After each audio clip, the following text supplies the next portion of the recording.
Hello there and welcome to episode 42 of my self-employment vlog. So what's been happening this week?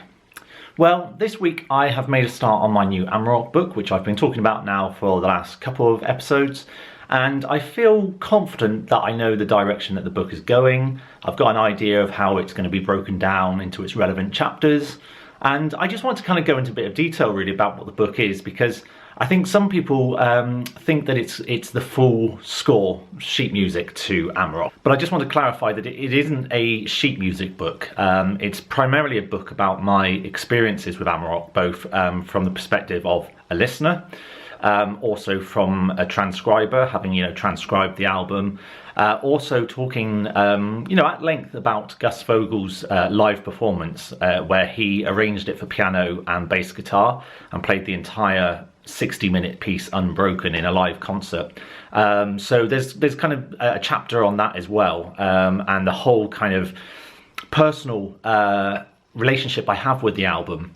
And there's also going to be sections where I've got some other artists who are going to give their contributions about what Mike's music means to them, and in particular the Amarok album.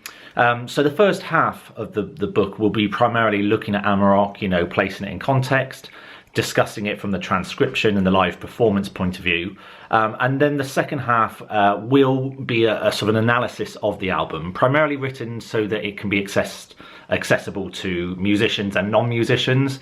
So for musicians, it's not going to be too hardcore in terms of technical detail, but what I want to try and do is sort of shed light on the album and kind of highlight the key themes, highlight the structure of the album, where themes come back, and just try to kind of put the album in perspective, because it's a big album and it's very complex and it can be a little bit daunting to listen to, particularly for someone who's new to it. So this analysis will hopefully kind of shed a bit of light on it and give the new listener as well as the old listener a chance to reflect on what they're hearing and just get a little bit more reacquainted with the album. So it's a book of two halves really, and that's the primary route that I'm taking, and I'm hoping that it will be really good. I've done just under 4,000 words so far, and it's good. I think there's going to be lots of interesting things in it, but I just wanted to clarify, just because I think some people were a bit confused maybe as to what the book was actually about. Now, yesterday was the announcement of the Orchestral Tools Discovery Competition, and sadly I didn't win, and I was pretty gutted, to be honest, just because I felt fairly confident that I'd hit a lot of their requirements, particularly the two requirements being originality and sound design, and I felt like I'd hit those marks quite well. And it's frustrating. I mean, the winner, is well deserved, and I congratulate him and all the other winners, in fact. But it's just so frustrating, because with the Spitfire Westworld competition, obviously we know that the piece that won kind of stood out from the crowd. It had a very distinctive sound, and I know Christian Henson, when he kind of analysed the competition afterwards, said that in this business you've got to stand out from the crowd, you've got to think big, and not be complacent, and not be willing just to write what everybody else is writing. And so when I saw the brief for the Orchestral Tools competition, this idea of discovery of a new universe, my first instinct was, where would we normally hear this kind of music? And it tends to be, on documentaries, perhaps like on the Discovery Channel, where they talk about different universe or planets. And I thought, what kind of music generally plays during those kind of programs? And in my head, I could hear quite clearly the kind of music, the kind of chords and the harmony. And so I decided that I would not do that, because I didn't want to do what I essentially thought a lot of people would do. So I decided to go a very different path, particularly looking at sound design, which was one of their requirements.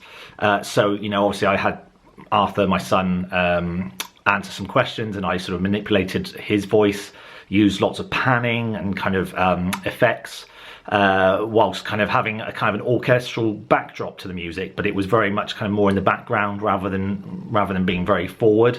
So yeah, I felt like I had something that was kind of going to stand out from the crowd. Now there are 3 prizes. There was a first, second and third prize, and you know, obviously everyone would love to win the first prize, but I thought, hey, you know, I'm in the running, I could perhaps, you know, get second or third perhaps.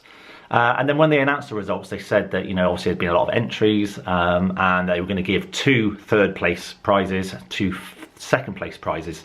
So I thought, oh great, you know, the odds are increasing further.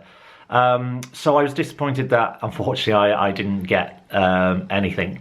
So it is what it is. You know, I felt a bit dejected because, you know, I've struggled with competitions in the past where it just appears that my music doesn't seem to cut the mustard, no matter what I do really, whether I follow the brief or whether I kind of go down a slightly different path.